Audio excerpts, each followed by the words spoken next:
This is Professor Derek Seitz. This video shows how to calculate a confidence interval for the mean when sigma is known. The main idea here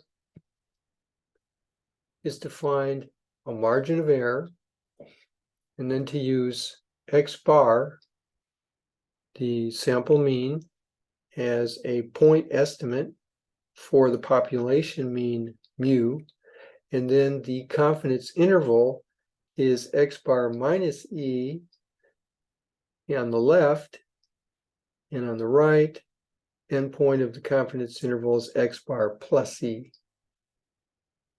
There are 4 blue cells where you have to enter information. The first 3 up here will be needed in order to calculate the margin of error.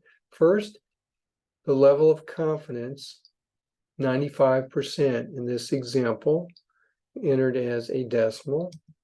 Next, the sample size, 40 in this example.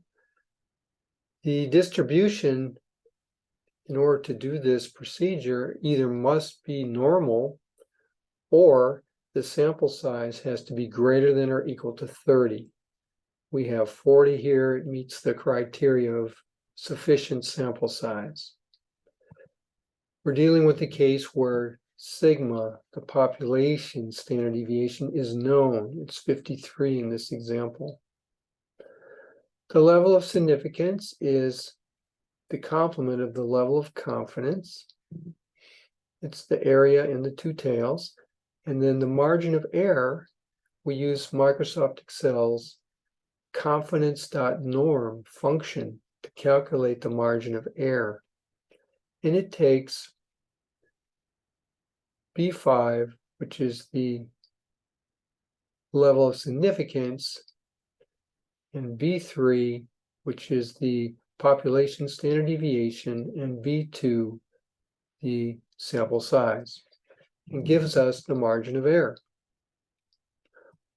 Next, that you must also enter is x bar, the sample mean.